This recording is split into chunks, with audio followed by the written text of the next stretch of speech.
अस्सलाम वालेकुम dear students, मेरा नाम मिर्ज़ा मोहम्मद उस्मान है and I am your biology teacher. Dear student, last time हमने फीमेल रिप्रोडक्टिव सिस्टम की एनाटमी डिस्कस की थी। आइए आज हम बात करेंगे फीमेल रिप्रोडक्टिव साइकिल पे। तो आइए वाइट बोर्ड पे चलते हैं। डियर स्टूडेंट, जैसे कि लास्ट चैप्टर में हमने जो फीमेल रिप्रोडक्टिव सिस्टम है उसकी एनाटमी को बहुत डिटेल में स्टडी किया। हमने ovaries, fallopian tube, uterus, cervix, vagina और वल्वा इन जैसी टर्म से आपको फेमिलियर करवाया। इसके साथ साथ हमने जो ओजेनेसिस है उसके ऊपर भी डिटेल में बात की। जो डिफरेंट स्टेजेस आती हैं दरमियान में, वो गोनियम से प्राइमरी आउटसाइड, फिर सेकेंडरी आउटसाइड, फिर पोलर बॉडीज और इवेंचुअली जो ओटेड है या जिसको हम एग कहते हैं, इन सारी स्टेजेस से आपको फेमिलियर करवाया। अब ये सारी चीजें डिस्कस करने का मतलब ये था कि हम जो फीमेल रिप्रोडक्टिव साइकिल है उसको बेहतर तरीके से समझें, ताकि आपको जब स्ट्रक्चरल चीजों का पता होगा तो आप ये जो फिजियोलॉजी है, ये जो फंक्शनिंग आज हम डिस्कस करने जा रहे हैं, इसको ज्यादा बेहतर तरीके से ज़हन नशीन कर सकेंगे। डियर स्टूडेंट, एक और चीज आप जरा दोबारा रिकॉल करें कि हमने जो स्पर्म प्रोडक्शन थी यानी स्पर्मेटोजेनेसिस, वो हमने देखा कि वो एक कॉन्टिन्यूअस एक्टिविटी है, यानी कि स्पर्म्स हर रोज प्रोड्यूस होते जाते हैं। ये एक कॉन्टिन्यूअस प्रोसेस है जो कि प्यूबर्टी के साथ शुरू हो जाता है। अगर देखा जाए तो ये कभी रुकता नहीं है, ये लाइफ लॉन्ग प्रोसेस है। जब तक इंडिविजुअल जिंदा रहते हैं स्पर्म की प्रोडक्शन होती रहती है। डियर स्टूडेंट, फीमेल्स के अंदर जो एग की प्रोडक्शन है वो स्पर्म की तरह कॉन्टिन्यूअस प्रोसेस नहीं है। मेल में तो हमने कहा कि स्पर्म हमेशा प्रोड्यूस होते रहते हैं। जो फीमेल्स हैं उनमें एक बेसिकली रिप्रोडक्टिव साइकिल है जिस दौरान जो एक एग है वो मैच्योर होता है। ये ऑलरेडी हम लोग पढ़ चुके हैं कि एक वक्त में हमेशा एक एग ही मैच्योर और रिलीज होता है यूजुअली। तो आइए अब हम इसी फीमेल रिप्रोडक्टिव साइकिल को जरा डिटेल में देखते हैं। अब ह्यूमन फीमेल्स में ये जो रिप्रोडक्टिव साइकिल है ये 28 डेज की एक्टिविटी है, यानी कि ये 28 डेज में कंप्लीट होता है।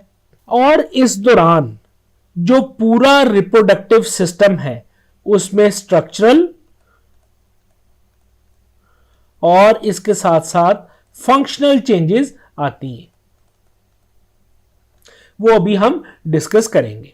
इस रिप्रोडक्टिव साइकिल को टेक्निकल टर्म्स में मेंस्ट्रुअल साइकिल कहा जाता है।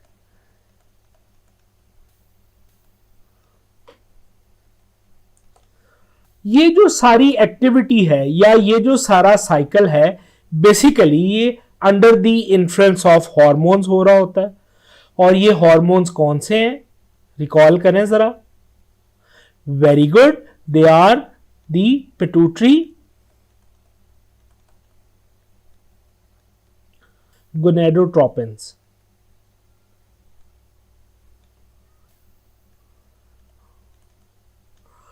तो ये basically under the influence of hormone हो रहा होता है ये साइकिल पूरा, और वो हार्मोन जो हैं वो पिट्यूटरी गोनेडोट्रोपिन्स है। अभी हम आने वाले टाइम में इनका डिटेल में यहां पे तस्करा करेंगे।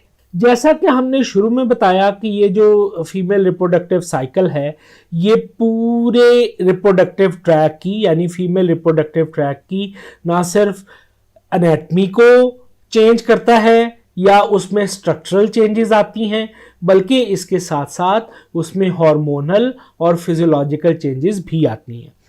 अब जो जो ऑर्गन्स बेसिकली जिनके अंदर ये चेंजेस ऑब्वियस हैं उनमें ओवरीज है और यूट्रस है। तो इसलिए हम ये जो मेंस्ट्रुअल साइकिल है इसके दो फेजेस होते हैं। एक इसका ओवेरियन साइकिल होता है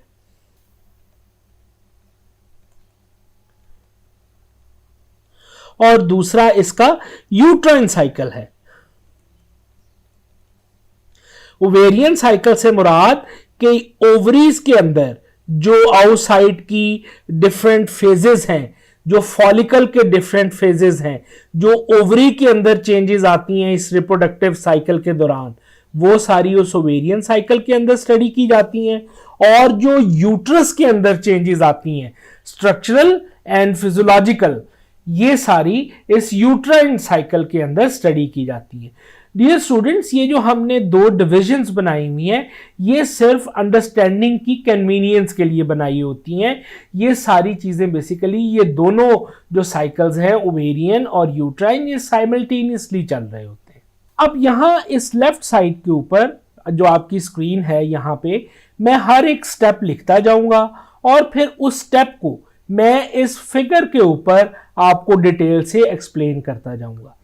जैसा कि मैंने जब रिप्रोडक्टिव सिस्टम शुरू हुआ था और ख़ास तौर पे जब हमने ये रिप्रोडक्शन इन मैन का टॉपिक स्टार्ट किया था, तो उस वक्त मैंने आपको कहा था कि आप इन टॉपिक्स को जो अब हम डिस्कस करेंगे इनको बहुत अच्छी तरह समझिएगा। ये आप अगर मेडिकल फील्ड में जाएंगे तो आपको तो डेफिनेटली ये चीज़ हेल्प करेगी, लेकिन इसके साथ साथ ये आपको आपकी रोज़मर्रा ज़िंदगी में भी अपनी बॉडी की फिजियोलॉजिकल नीड को और स्ट्रक्चरल चेंजेस को समझने में हेल्प करेंगे। डियर स्टूडेंट, ये जो फिनोमेना ऑफ रिप्रोडक्शन है, ये इंसान की ज़िंदगी में बहुत बड़ा फिनोमेना होता है, तो इसको समझना बहुत ज़रूरी है।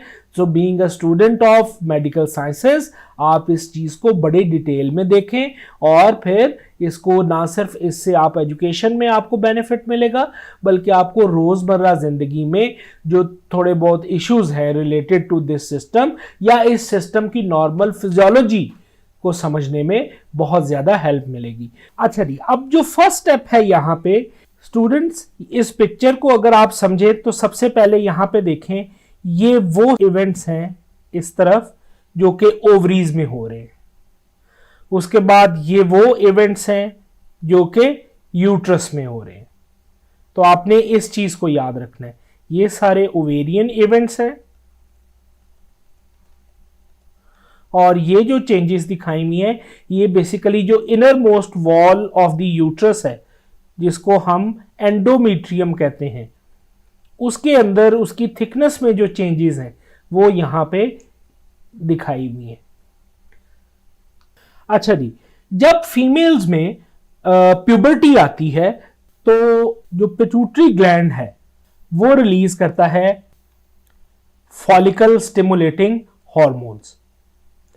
ये जो फॉलिकल स्टिमुलेटिंग हार्मोन है ये फिर स्टिमुलेट करता है प्राइमरी फॉलिकल्स की डेवलपमेंट को। फॉलिकल बेसिकली एक स्ट्रक्चर है जिसके अंदर एग प्रेजेंट होता है। सादा लफ्जों में सिर्फ समझने की खातिर आप ये कह सकते हैं कि ये जो फॉलिकल है it is basically the house of this egg या ओवम। तो under the influence of FSH follicle stimulating hormone बहुत सारे प्राइमरी फॉलिकल्स की डेवलपमेंट होगी।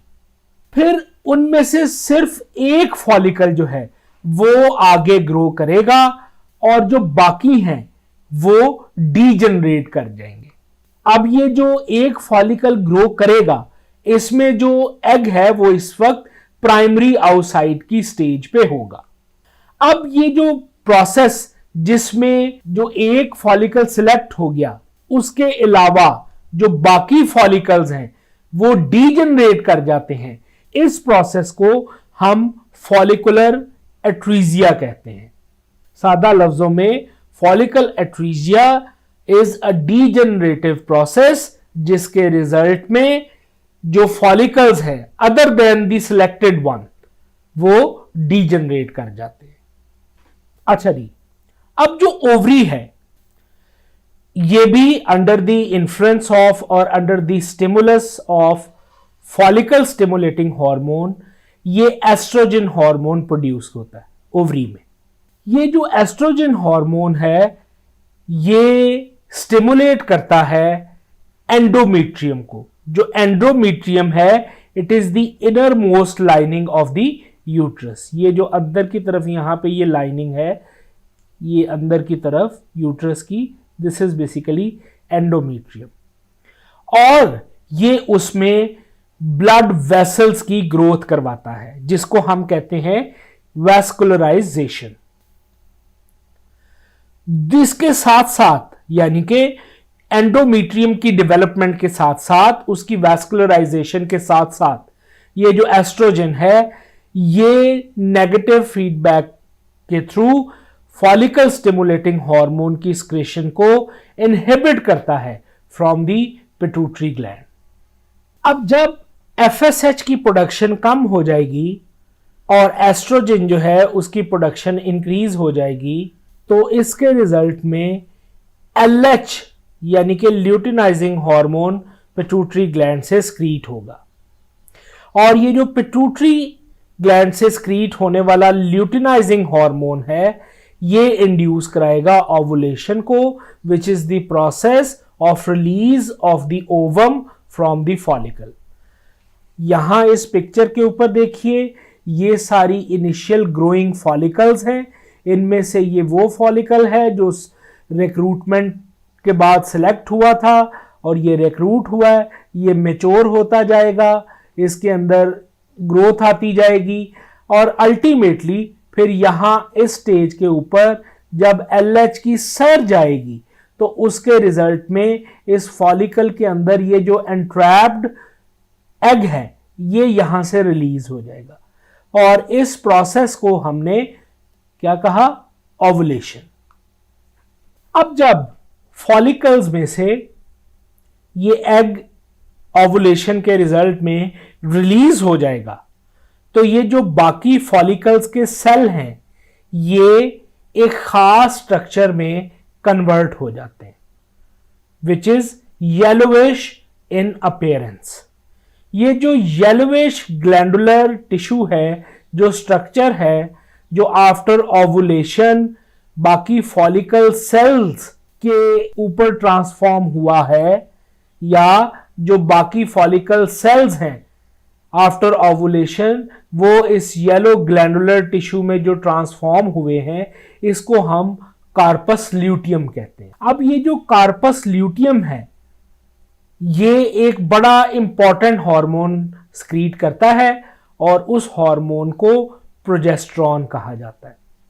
ये जो प्रोजेस्टेरॉन है ये बेसिकली एंडोमेट्रियम को और ज्यादा डेवलप करता है, उसमें ब्लड वेसल्स इंक्रीज हो जाती हैं, उसकी थिकनेस इंक्रीज हो जाती है। सादा लफ्जों में वो इसको इतना कंफर्टेबल बनाता है कि उसमें जाइगोट अगर फर्टिलाइजेशन हो जाए तो वो आके वहां पे इम्प्लांट कर सके या रिजाइड कर सके और ना सिर्फ रिजाइड कर सके बल्कि मदर के साथ साथ उस डेवलपिंग एम्ब्रियो का एक कनेक्शन भी बन सके जिसको हमने प्लेसेंटा फॉर्मेशन कही थी।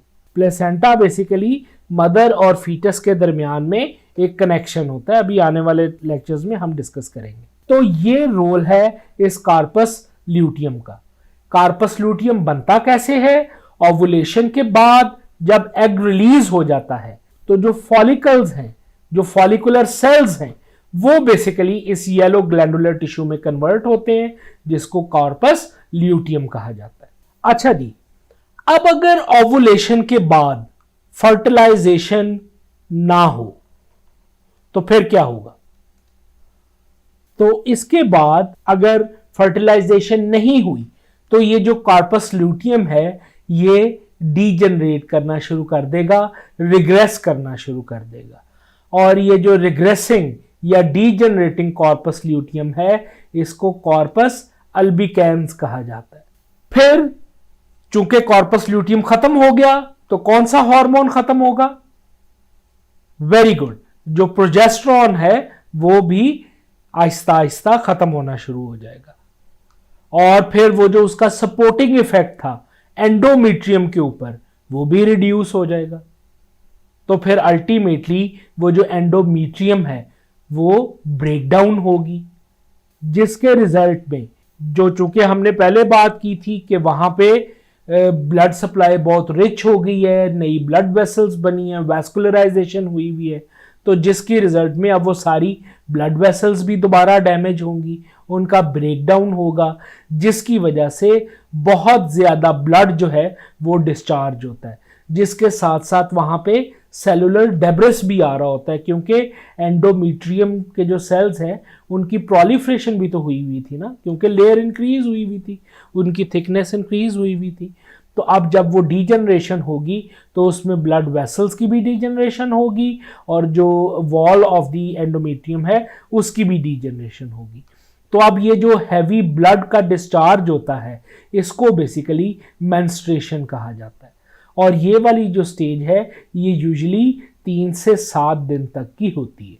जो प्रोजेस्टेरॉन हार्मोन है इसको बेसिकली प्रेगनेंसी मेंटेनिंग हार्मोन कहा जाता है, क्योंकि ये जब अगर ये प्रेगनेंसी हो जाए, फर्टिलाइजेशन हो जाए, तो फिर ये प्रोजेस्टेरॉन जो है ये कॉन्टिन्यूअस अमाउंट में प्रेजेंट होता है बॉडी में और ये प्रेगनेंसी को मेंटेन करता है। सादा लफ्जों में ये जो फॉलिकुलर वेव स्टार्ट हुई थी ये इसको रोकता है ताकि और कोई एग या फॉलिकल दोबारा रिक्रूट और फिर मैच्योर और मेंस्ट्रुएशन में ना आए। इसीलिए ड्यूरिंग प्रेगनेंसी जो मेंस्ट्रुएशन है वो नहीं होती। फिर जब मेंस्ट्रुएशन शुरू हो जाती है और 3 से 7 दिन रहने के बाद वो कंप्लीट हो जाती है तो उसके बाद जो यूट्रस है वो दोबारा अगले साइकिल में एंटर होने के लिए दोबारा से तैयार हो जाता है। ये जो ह्यूमन मेंस्ट्रुअल साइकिल है ये जनरली 28 डेज के बाद रिपीट होता है, लेकिन आपको इसमें इंडिविजुअल वेरिएशन भी मिलेंगी। ये जो वेरिएशंस आती हैं इसमें इंडिविजुअल वेरिएशन जिन्हें हमने अभी कहा, ये ना सिर्फ डिफरेंट इंडिविजुअल्स के दरमियान में होती हैं बल्कि एक ही इंडिविजुअल के अंदर ये जो लेंथ है इस पूरे साइकिल की ये भी ड्यू टू सर्टेन फिजियोलॉजिकल और पैथोलॉजिकल कंडीशंस ये वेरी कर सकती है। फिर एक सर्टेन एज के ऊपर ये जो मेंस्ट्रुअल साइकिल है ये कंप्लीटली स्टॉप हो जाता है और ये जो एंड है या कंप्लीट स्टॉप है ऑफ द मेंस्ट्रुअल साइकिल इसको मेनोपॉज कहा जाता है। मेनोपॉज के बाद फीमेल में जो प्रोडक्शन ऑफ ओवा है वो खत्म हो जाती है। जो फीमेल्स मैल नरिश्ड होती हैं यानी कि उनमें जो न्यूट्रिशनल डेफिशिएंसीज होती हैं या वो किसी इमोशनल ट्रॉमास या स्ट्रेसेस का शिकार होती हैं, उनमें ये जो इफेक्ट है इस रिप्रोडक्टिव साइकिल पे वो बहुत ज़्यादा प्रोनाउंस्ड होता है, जिसकी वजह से ये जो साइकिल है ये अपने नॉर्मल जो डेज हैं उनसे ऊपर या नीचे हो जाता है। ये उतने रेगुलरली एक तो रिपीट नहीं होता और दूसरा फिर ये अपनी नॉर्मल लेंथ का साइकिल नहीं होता। तो इसीलिए जो फीमेल्स हैं उनको अपने नरिशमेंट और अपनी इमोशनल हेल्थ का भी ख़ास ख्याल रखना चाहिए ताकि उनमें ये साइक्लिसिटी नॉर्मल हो सके। दूसरा, आपने देखा कि यहाँ जो मेंस्ट्रुअल फेज है उसमें बहुत ज़्यादा ब्लड डिस्चार्ज होता है बॉडी से। अब ये जो ब्लड रिलीज होता है तो इसकी वजह से बॉडी में जो ब्लड है, जो आयरन है, जो हीमोग्लोबिन है, उसकी कमी होना शुरू हो जाती है।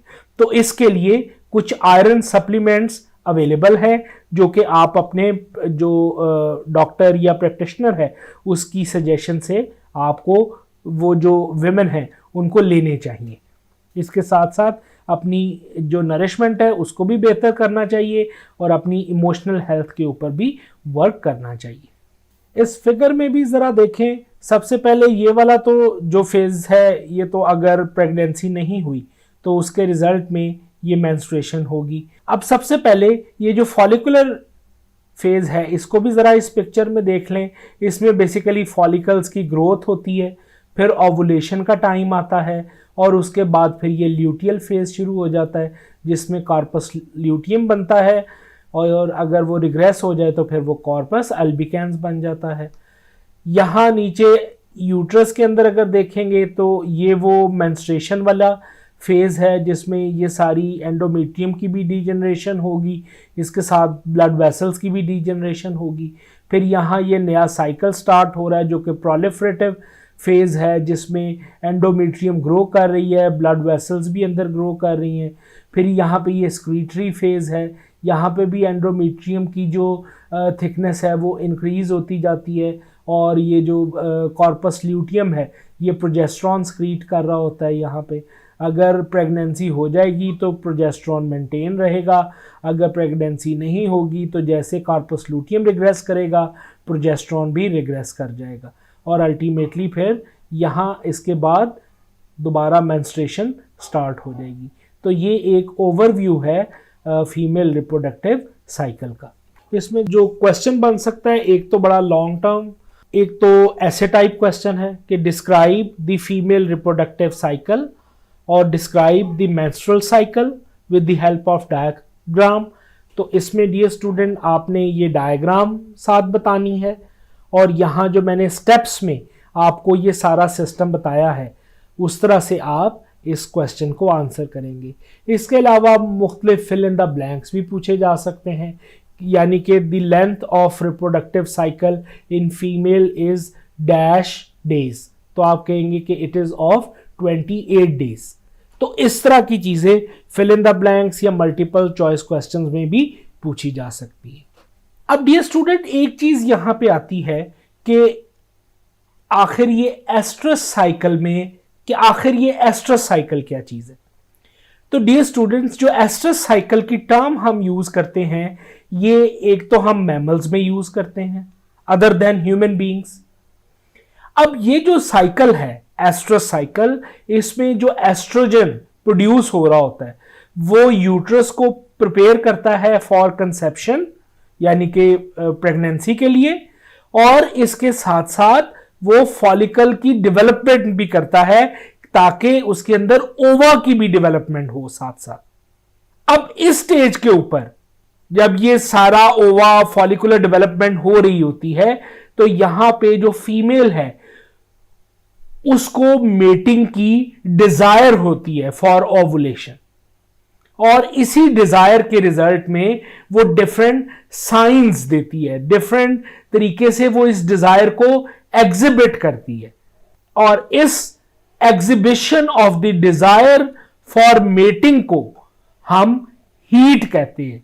जो एनिमल ये डिजायर शो कर रहा हो हम ये कहते हैं कि this animal is in heat. दूसरा यहां पे एक और डिफरेंस आप देखेंगे कि मैमल्स में जिनमें एस्ट्रस साइकिल होता है उनमें जो एंडोमेट्रियम है वो अगर प्रेगनेंसी ना हो तो जो एंडोमेट्रियम है वो काफी हद तक रीअब्सॉर्ब हो जाती है। मेंस्ट्रुअल साइकिल में कहा था कि उसकी शेडिंग होती है, लेकिन जो एस्ट्रस साइकिल है इसमें जो एंडोमेट्रियम है वो काफी हद तक रीअब्सॉर्ब हो जाती है अगर प्रेगनेंसी ना हो। तो ये बेसिकली एस्ट्रस साइकिल में और मेंस्ट्रुअल साइकिल में थोड़ा सा डिफरेंस है। डियर स्टूडेंट, उम्मीद है आपको फीमेल जो रिप्रोडक्टिव साइकिल है ये अच्छे तरीके से समझ में आया होगा।